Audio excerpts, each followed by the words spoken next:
এই পৃথিবীতে আল্লাহ তাআলা আমাকে আপনাকে গোলামি করার জন্য প্রেরণ করলেন মুসলমান। কিন্তু এই পৃথিবীতে এসে আমরা আল্লাহকে ভুলে গেছি। আল্লাহকে ভুলে গেছি। আল্লাহকে ভুলে গেলে কিন্তু বেশি ভালো হবে না মুসলমান। আল্লাহ পাক কিন্তু আমাদের বলতেছেন, বান্দারে এত যত্ন করে তোমারে আমি বানাইলাম, এত যত্ন করে বান্দা আমি তোমারে বানাইলাম, এত কিছু নিয়ামত আমি বান্দা তোমারে দিলাম। এই নিয়ামত গুলো পাওয়ার পর বান্দা তোমরা আমাকে কেমনে ভুলে যাও রে বান্দা? ও বান্দা,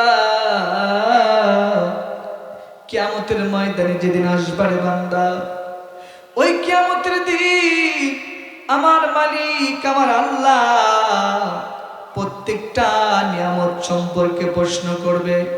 আল্লাহ পাক বলবেন, সুম্মা লাতুসালুন্না ইয়াউমা ইদিন আনিন নাঈম। আল্লাহ পাক বলবে, বান্দারে এত নিয়ামত তোমারে দিলাম, এই নিয়ামত তুমি কোন কোন কাজে ব্যবহার করলা?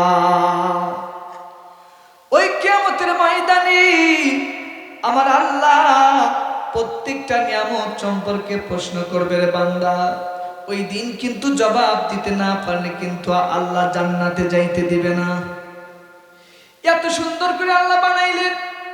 এই পৃথিবীতে যারা আল্লাহর গোলামি করবে, আল্লাহর দাসত্ব করবে, নবীজির ইত্তেবা করবে, নবীজিকে মহব্বত করবে, আমার আল্লাহ পাক বললেন, আমার এই সমস্ত বান্দাদের জন্য আমি আল্লাহ রাব্বুল আলামিন জান্নাতের ব্যবস্থা করে রেখে দিয়েছি। সুবহানাল্লাহ। আর যারা আমি আল্লাহ নিয়ামত দেওয়ার পর, আমি আল্লাহর অসংখ্য নিয়ামত দেওয়ার পর যে সমস্ত আমার বান্দারা আমি আল্লাহর গোলামি করবে না, নবীজির ইত্তেবা করবে না, আমি আল্লাহ তাদেরকে শাস্তি দেওয়ার জন্য জাহান্নাম পয়দা করে রেখেছি। নাউজুবিল্লাহ। আমার প্রিয় মুসলমান ভাইরা, আমরা তো আল্লাহকেই ভুলে গেছি। আল্লাহ পাক বলতেছেন, বান্দা আমার দেওয়া জীবন নিয়া, আমার দেওয়া শরীর নিয়া আজকে তোমরা আমার জমিনের মধ্যে চলাফেরা করতেছ, আমার দেওয়া রিজিক খাইতেছ, আমার দেওয়া সূর্যের আলো গ্রহণ করতেছ, আমার জমিনের উপর তোমরা বিচরণ করতেছ। বান্দা আমি আল্লাহ পাক যেই দিন তোমাদের ধরব বান্দা, সেই দিন কিন্তু আমার হাত থেকে তোমরা রেহাই পাইবা না। আল্লাহর হাত থেকে সেদিন আর রেহাই পাওয়া যাবে না। আজকে আমরা কত বড় মানুষ হয়েছি, কিন্তু এমন একদিন ছিল রে, আমরা কিন্তু এই ধরনের মানুষ ছিলাম না। আল্লাহ পাক বিভিন্ন জায়গায় মানুষের জন্য আফসোস করেছেন, মানুষকে বুঝাইতে চেয়েছেন, মানুষ রে। আল্লাহ পাক অন্য একটি সূরার মধ্যে বলেছেন, আল্লাহ রাব্বুল আলামিন বলেছেন, হাল আতা আলাল ইনসানি হিনুম মিনাদ দাহরি লাম ইয়াকুম শাইয়াম মাযকুরা। আল্লাহ পাক এই সূরার মধ্যে আমাদের জন্মের পরিচয়টা দিচ্ছেন। আল্লাহ পাক বলতেছেন, বান্দারে তোমাদের এমন একটা সময় ছিল, ওই সময় তোমরা কিন্তু উল্লেখযোগ্য বস্তু হিসেবে পরিগণিত ছিলে না রে বান্দা। তোমাদেরকে কিন্তু কেউ চিনত না, তোমাদেরকে কিন্তু কেউ জানতো না, তোমাদের চেহারা যে এরকম হবে তুমি নিজেও জানতে না। আল্লাহ পাক বললেন, বান্দারে আমি কেমন করে তোমাকে পরিচয় ঘটাইলাম, আমি কেমন করে তোমারে পয়দা করলাম বান্দা। আল্লাহ পাক বললেন, শুনে নাও বান্দা, আমি তোমারে কেমন করে পৃথিবীতে পয়দা করলাম। আমার আল্লাহ রাব্বুল আলামিন কোরআনুল কারীমের মধ্যে বললেন, ফা ইন্না খালাকনাকুম মিন তুরাবিন সুম্মা মিন নুতফাতিন সুম্মা মিন আলাকাতিন সুম্মা মিন মুদগা। আমার আল্লাহ বললেন, বান্দারে তোমার বাবার এক ফোঁটা নাপাক পানিকে আমি আল্লাহ রাব্বুল আলামিন তোমার মায়ের গর্ভের মধ্যে রেখে দিলাম রে বান্দা। এই পানিটাকে আমি আল্লাহ পাক জমাট রক্তে পরিণত করে দিলাম। এরপর এটাকে আমি গোস্ত বানালাম, এরপর সেখানে আমি কচি কচি হাড় ঢুকাইলাম, চামড়া দিয়ে ছাউনি দিলাম, এরপর ফি করারিন মাকিন, একটি সুরক্ষিত জায়গার মধ্যে বান্দা আমি তোমার রেখে দিলাম। তুমি আস্তে আস্তে বড় হতে লাগলে বান্দা। তুমি যখন বড় হয়ে গেলে তোমার মধ্যে আমি আল্লাহ রাব্বুল আলামিন রূহ ঢুকাইলাম। তোমার মধ্যে যখন আমি আল্লাহ রূহ ঢুকিয়ে দিলাম বান্দা, তোমার খাবারের প্রয়োজন হলো রে বান্দা, কে তোমার ওই মায়ের মাতৃর গর্ভের মধ্যে খাবার পৌঁছায় দিবে? এই পৃথিবীর এমন কোনো ডাক্তার নাই, এমন কোনো কবিরাজ নাই, এমন কোনো বৈজ্ঞানিক নাই যে মায়ের গর্ভের মধ্যে আমাদেরকে খাবার পৌঁছায় দিতে পারত। আল্লাহ পাক বলেন বান্দা, আমি তোমার কেমন রব, আমি তোমার কেমন আল্লাহ।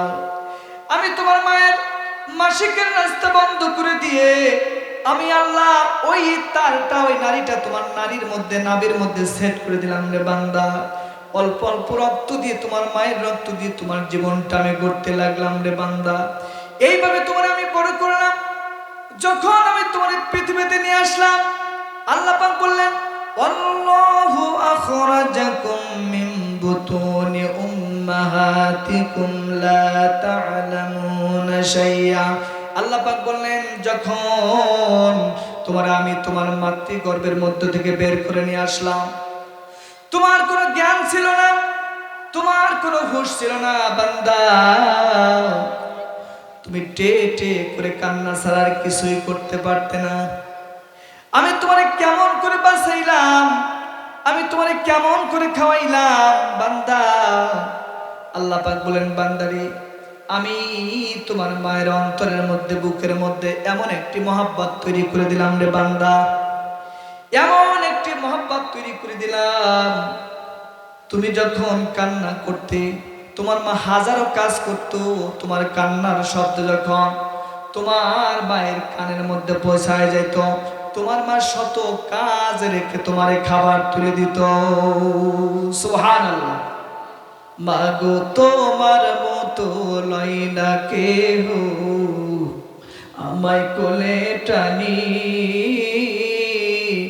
আদর করে মোছে না কেউ, আদর করে মোছে না কেউ আমার চোখের পানি।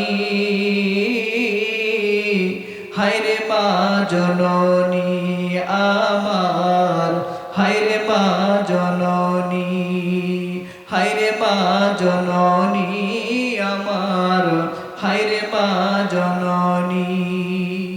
এই মা জননী কিন্তু অনেকের অন্ধকার খবরে, ঠিক কিনা বলেন? এত কষ্ট করে মা আমাদেরকে এই পৃথিবীতে জন্ম দিয়েছেন। সুবহানাল্লাহ।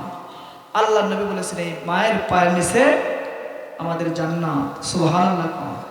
আল্লাহ রাসূল বলেছেন হুয়া জান্নাতুকা হুয়া নারুকা, পিতামাতাই তোমার জন্য জান্নাত, এই পিতামাতাই তোমার জন্য জাহান্নাম। তাহলে এই পিতামাতাকে যদি আপনি সেবা যত্ন করেন, ভালোবাসেন, আদর করেন, তাদের দোয়ার খাতিরে আমার আল্লাহ পাক আপনার নসিবে জান্নাত লিখে দিবেন। সুবহানাল্লাহ। আর এই পিতামাতারা যদি আপনারা কষ্ট দেন, আপনি যত ইবাদত বন্দেগী করেন না কেন, এই ইবাদত বন্দেগী আল্লাহর দরবারে কবুল হবে না। সুতরাং পিতামাতার সাথে ভালো ব্যবহার করতে হবে। আল্লাহ যেন আমাদের তৌফিক দান করেন। সকলে পড়ে আমিন।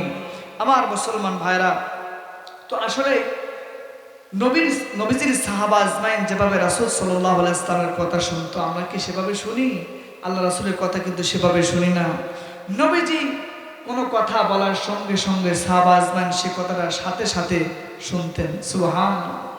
সাথে সাথে শুনতেন। কিন্তু আমরা